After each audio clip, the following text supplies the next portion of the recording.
pounding the tables, been pounding anything that'll make a noise for a team at the top to draft Justin Fields. Am I right, Brandon? You know you have. Right now, Fox Sportsbook has the Niners plugged in as the favorites to draft Fields at 3, followed by the Falcons, the Broncos, the Patriots, the Lions, and then the Jets. Fields was great at Ohio State. He set multiple single-season records, and that's why he's in the conversation now. We got a former Buckeye, now Big Ten Network analyst James Laurinaitis join us. James, good morning. Thanks for being with us. Good morning. You've covered Justin Fields all year. How do you assess Justin Fields?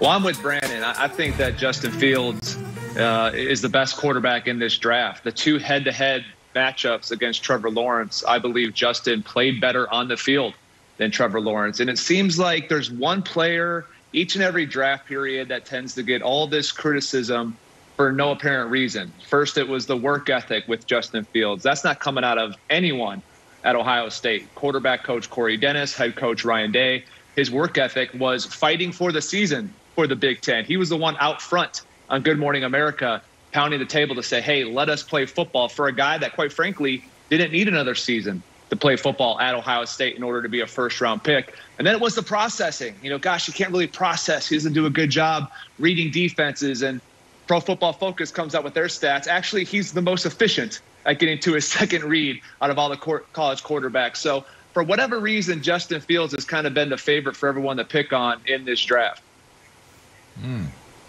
Why? I mean, it makes no sense to me. You know, what I've been saying all morning, what I've been saying for months is if you go back to 2016, 2017, we were talking about two quarterbacks when we talk about the class, Trevor Lawrence and Justin Fields. So, James, you've been covering this guy all year. Man, you got to give me more, because I just don't understand how for years we're talking about these two guys, overall quarterback Trevor and the best dual threat quarterback in Justin Fields. And now all of a sudden, Zach Wilson, Mac Jones. Is this criticism? Like, obviously it's not justified, right? But why are they doing this? There's two games, Brandon, that will scare you. It's Indiana, where you're a 3-touchdown favorite, and the game was in control for Ohio State. They were in complete control, and then Justin Fields throws some interceptions. Indiana fights back. So I'm not going to make an excuse for Justin Fields, but I'm going to try to give an explanation. Justin Fields had played exceptionally well the first few games of the season, in a really shortened season and a lot of uncertainty. He was on a roll. After the Rutgers game, his numbers looked great. His name started coming up in Heisman Trophy conversations. All of a sudden, the game at Maryland gets canceled due to COVID, and then his first time out after that is against Indiana. He's thinking, gosh, I have my foot on the pedal. It's like playing NCAA back in the day or playing Madden. You know you're about to absolutely trunk somebody, go 21-0 on them. Let's put the foot down. Let's close the casket. Let's make a big play, put my name in the Heisman conversation.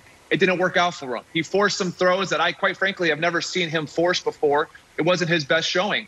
Then he gets back on track against Michigan State, goes on to finish the season Northwestern game without Chris Olave, his #1 wide receiver on the perimeter. He doesn't have a good game. He only throws for 100-something yards, not very good as far as his standards. But then we get the Clemson game. 6 touchdowns accounted for, 1 interception, outplays Trevor Lawrence again. Oof. I don't understand why all of the conversation around him has gone this way. Quite frankly, before the draft, I was hoping and praying he would slide to Shanahan and the 49ers. And now I'm hoping that they're smart enough at pick 3 to select him. When looking at pick 3 and thinking he possibly could slide to number 3, James, obviously the defensive coordinator of that team went to the New York Jets. So when you look at this, I believe the criticisms against Fields is because he is so effective with his legs, while people may look at Trevor as more of a traditional pocket passing quarterback, even though Trevor has wheels as well. But looking at this Jets team, James, is this a fit? Do you see this as being a mistake if Salah goes in a different direction based off of maybe some of the outside noise that is coming towards Justin Fields? Yeah, well, I think Zach Wilson's going to be a heck of a pro as well. For me, I want to go with the guy who played in the bigger games, a guy that everything is kind of comparative. I want to see who played against the higher competition. It's not always a direct correlation to NFL success. For Justin Fields personally, though, LeVar, I want him in San Francisco. I want him out in the Bay because I want him in that roster, in that situation. It's nothing against New York. I believe that offensive coordinator, Mike LaFleur, is going to do a nice job. I think that they have some pieces, but there's a further away from success. And you guys know this. A lot of time, your NFL career is all dependent a lot on the situation, on the coaching staff, who believes in you, who's going to support you, especially at the quarterback position. So for Justin, because I know him somewhat, I want him to go to San Francisco because I know that roster is really close to getting back to the promised land versus the New York Jets having to be around all that media scrutiny. Oh, what? Isn't that what you want? That's what you should want for your boy. The Big Apple, baby. What are you talking about? Don't do what no one's ever done before. The Big Apple hasn't been good for anybody recently. Yeah, that's true. Oh my goodness, James! Stop it. Let's take a turn.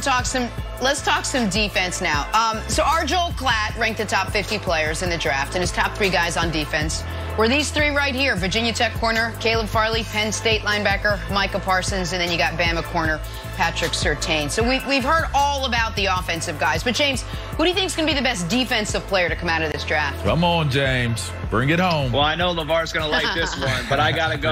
I'm going to go with athlete. He needs to say athlete Micah Parsons underneath that because this young man, having covering some of Penn State's games, talking to defensive coordinator Brent Pry, he said, look, Micah hasn't even played linebacker for that long. He rushed the passer in high school, and he was kick returner in high school as well. He would argue with the Penn State coaching staff, put me back, let me return kicks as a linebacker. You want to talk about scheme versatility, Micah Parsons can absolutely fly. Think of a guy, different body types, but Devin White for the Buccaneers, how he can change a defense. He can be all over the field. He can cover tight ends. I think Pro Football Focus had him as the best graded blitzing inside linebacker that they've ever studied. I mean, that's high praise. He's the guy, LeVar, you know this. He's the first true or redshirt freshman to ever lead the Nittany Lions in tackles at that historic school. A lot of really good linebackers. Call it linebacker James. I can't do it on national television. I can't do it. Do it on national television, James. Can't do it. Maybe some decades, LeVar, but I think it's shifted a little. Anyway, we won't get into all that. But I get it. I get it. And I can't wait. Scheme versatility. You want him to rush. You want him to cover. You want him just to play a normal linebacker. He can do it all, and I think he's a rare special talent that's ascending. You know, you talked about talents and who they play against and that mattering. Looking at Micah Parsons, I always tell people ask me, if you could compare him to a player, who would you compare him to? And I'm going to throw this one out at you. If Ray Lewis and Von Miller could have a baby, it would be Micah Parsons. And let me explain to you why. Because as a middle linebacker, one thing you saw Ray Lewis do is always get up off of the pile. Even if he wasn't the one that made the tackle, he was still getting up from the tackle. That's Micah Parsons. You made mention of that being the first one ever in the history to lead the team as a true freshman. But then his pass rushing ability, people lose sight of the fact he was a tailback and a defensive end in high school. And so, as you mentioned, he's just now really learning the position of being an inside backer. But it's that explosion, you know, that we saw in you when you were playing, that we saw when I was playing. When a Big Ten linebacker shows the closing speed, that acceleration that Micah Parsons has, you can't pass up on that type of talent.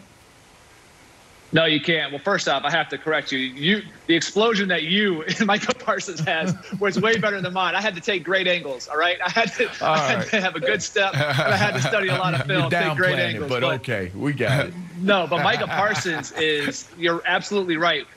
Only 2 years really having your eyesight off the ball like that, and then the ability for a D coordinator to say, I'm not worried if he's matched up on an elite receiving tight end. I'm not worried if he's matched up on a back. You know what? We can rush him. We can put him at DN if we want. We can do him in pick games on the line of scrimmage. There's so much he can do. And the fact that I can't fathom. I played linebacker since freshman year in high school. And I've seen the game from that perspective for almost my whole playing career. This kid's only been at that perspective for 2 years. 2 years. There's a whole lot of moving pieces that's going. There's a lot that he doesn't even know about the position. And yet he's going to be a top 10 pick. And he's going to be elite for some NFL franchise. Love it. Well, James, you made LeVar very happy with Micah. You made Brandon very happy with Justin Fields. And Kevin Wilds is just very happy to be talking college football. Thanks so much for hanging out with us. Much appreciate your insight. Looking forward to the draft. We got